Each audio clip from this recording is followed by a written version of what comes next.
안녕하세요. 여러분들에게 IT 기기와 신발을 리뷰하는 남자 신발루밋의 조씨입니다. 요 며칠간 밤에 잠자기 좋을 정도로 시원했는데요. 7월 셋째 주 IT 소식들에는 어떤 것들이 있을지 지금부터 함께 만나보시죠.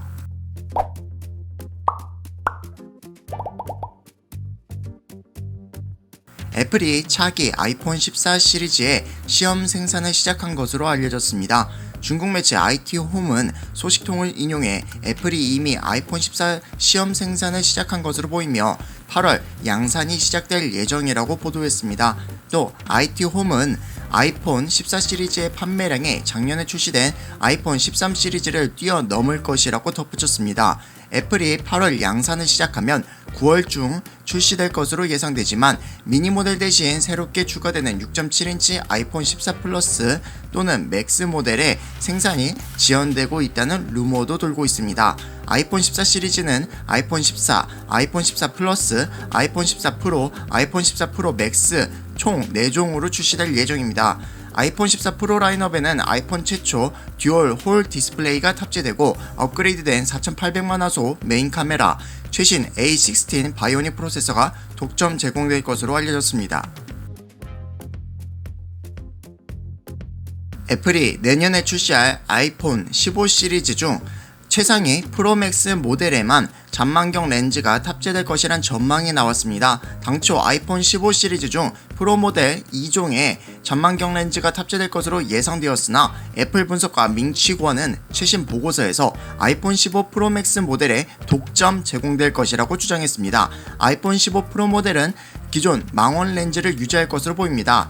거 분석가는 3분의 1 센서, 2.8 조리개 센서 시프트 안정화 및 최대 6배 광학줌을 갖춘 1200만화소 해상도를 가질 것이라고 말했습니다. 잔망경 방식은 센서와 렌즈를 가로로 눕혀 배치하고 빛을 프리즘으로 굴절시키는데 이에 따라 렌즈, 센서 간 거리가 이론상으로 스마트폰 세로 길이만큼 가능해지게 됩니다.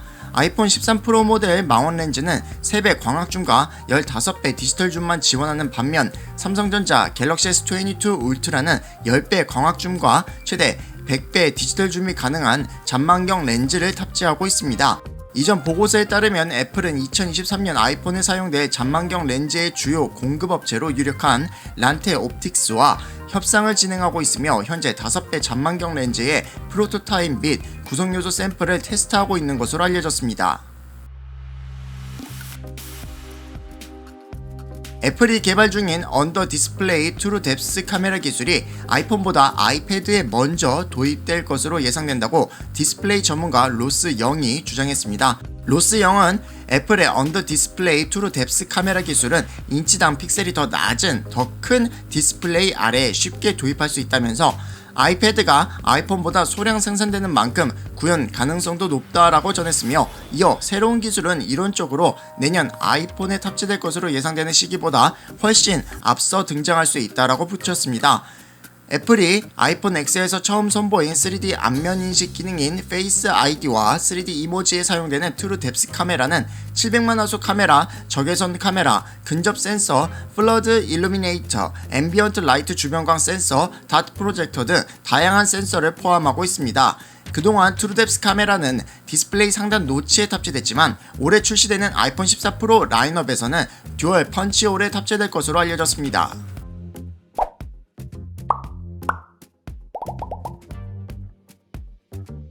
구글이 차세대 안드로이드 13 운영체제의 마지막 베타 버전을 공개했습니다. 구글은 블로그를 통해 안드로이드 13 공식 출시가 몇 주 앞으로 다가왔다.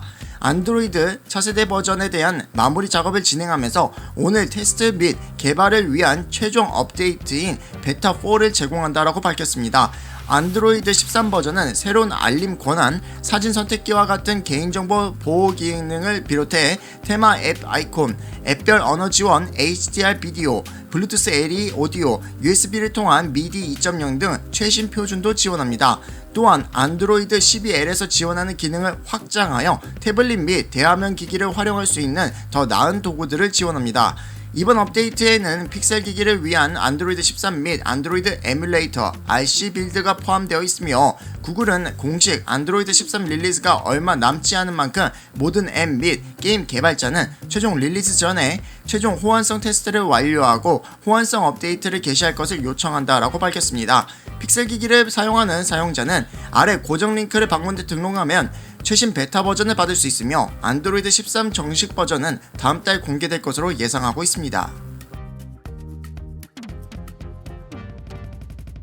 CPU 벤치마크 툴로 유명한 긱벤치에서 인텔 코어 i9 13900K로 추정되는 CPU 테스트 정보가 공개되었습니다. i9 13900K로 추정되는 CPU의 테스트 점수는 싱글코어 2133점, 멀티코어 23701점을 기록했는데 i9 12900K와 비교해보면 싱글코어는 7%, 멀티코어는 37% 정도 성능이 향상되었습니다. 벤치마크 시스템은 에이수스사의 막시모스 Z690 익스트림 메인보드 32GB 3200MHz의 메모리로 테스트된 것이 확인되었는데 얼마 전 에이수스가 인텔 13세대 바이오스를 배포하기 시작해 호환성 테스트를 위해 관계자가 테스트를 진행한 것으로 예상됩니다. 해당 테스트에선 CPU 정보도 공개되었는데 총 24개의 코어와 32개의 스레드, 기본 클럭 3.0GHz, 부스트 클럭 5.5GHz로 명시되어 있습니다. 이는 최근 유출된 i9 13900K의 엔지니어 샘플링의 클럭과 일치하며 L1에서 L3 캐시 역시 기존 유출과 동일해 대량 생산 전 최종 테스트 단계에 돌입한 것으로 보입니다. 한편 일각에선 싱글코어 성능에 대해 의문을 품고 있습니다. 이번 테스트의 싱글코어 점수가 i9 12900KS와 비슷한 수준이라서 멀티코어 성능을 제외하면 성능 향상이 크지 않습니다. 하지만 정식 시제품도 아닐 뿐더러 시스템의 타이머 문제로 인해 정확한 수치가 아니라서 단정 짓긴 힘들어서 실제 소비자용 제품이 나와봐야 확실해질 것으로 보입니다. 미국 최대 칩 제조사인 인텔도 반도체 불황기와 인플레이션을 피해가진 못할 전망입니다. 니케이 아시아에 따르면 인텔은 4월 실적 발표에서 자사가 판매하는 대부분의 반도체 제품들의 가격을 인상한다고 밝혔는데 가격 인상이 예정된 품목으로는 CPU, 와이파이 칩셋, 기타 연결용 칩셋이 들어간 제품들입니다.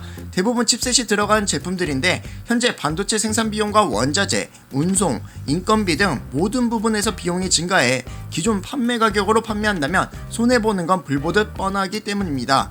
인텔의 가격 인상은 올해 말부터 적용되는데 4분기 출시 예정인 인텔 13세대 랩터레이크 CPU에 인상분을 적용하여 판매될 것으로 예상하고 있으며 인상률에 대해 공식적으로 밝혀진 건 없고 제품에 따라 다르지만 최소 한 자릿수에서 최대 20%까지 상승할 가능성이 있습니다. 12세대 엘더레이크에서 좋은 모습을 보인 인텔은 일부분 빼앗긴 점유율을 되찾아왔지만 이번 가격 인상으로 인해 비슷한 시기에 출시되는 AMD 젠4가 어떤 식으로 기회를 활용하는지 지켜보는 것도 흥미로운 부분입니다.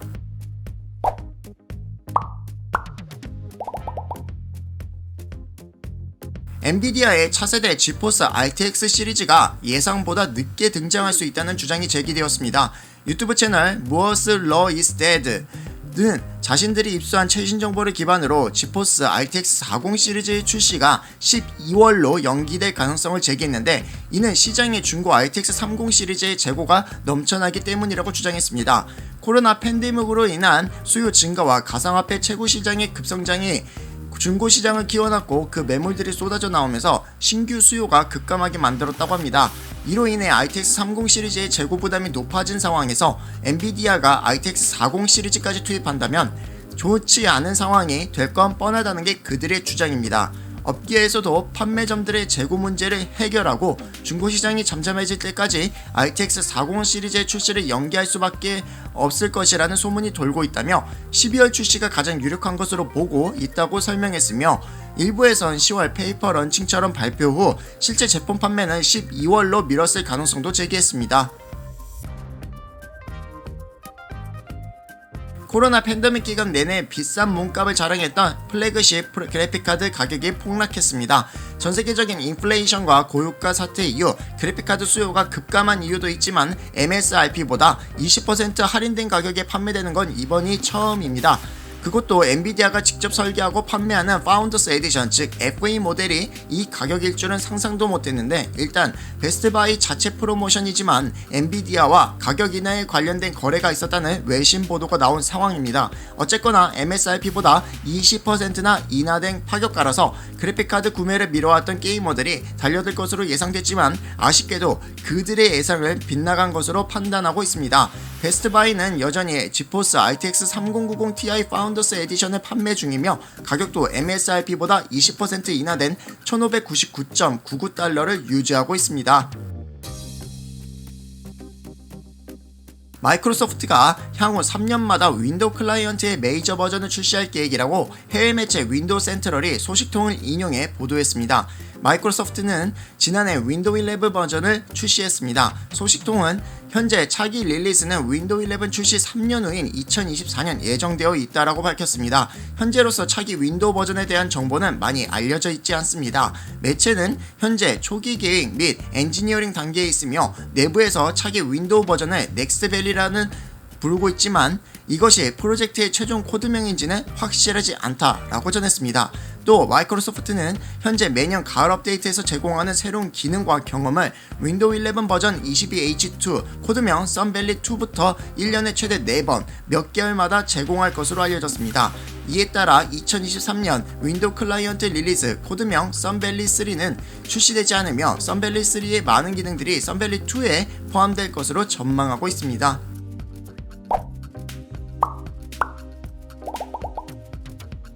자, 여기까지 7월 셋째 주 IT 소식들을 전해드렸습니다. 그래픽카드 재고가 쌓이고 있는 가운데 RTX 40 시리즈의 출시도 연기되고, 심지어 인텔 차세대 CPU 가격의 인상이 불가피하다는 소식이 나오고 있습니다. 확실히 외부 요인에 엄청난 영향을 받는 것 같습니다. 그리고 갤럭시 S20 울트라, 갤럭시 노트 20 울트라의 익스퍼트 러 카메라 앱 지원이 9월로 연기되었다는 소식이 삼성 커뮤니티 멤버스를 통해 알려져 왔는데, 이는 9월 최신 소프트웨어 업데이트와 함께 제공될 것이라 일정이 연기된 것으로 알려졌습니다. 여튼 7월 셋째 주 IT 소식들에 대한 여러분들의 생각을 아래 댓글로 남겨주시고 좋아요, 구독까지 해주시면 감사하겠습니다. 그럼 여러분들에게 IT 기기와 신발을 리뷰하는 남자, 신발론 미세 조씨는 다음 영상에서 찾아뵙겠습니다.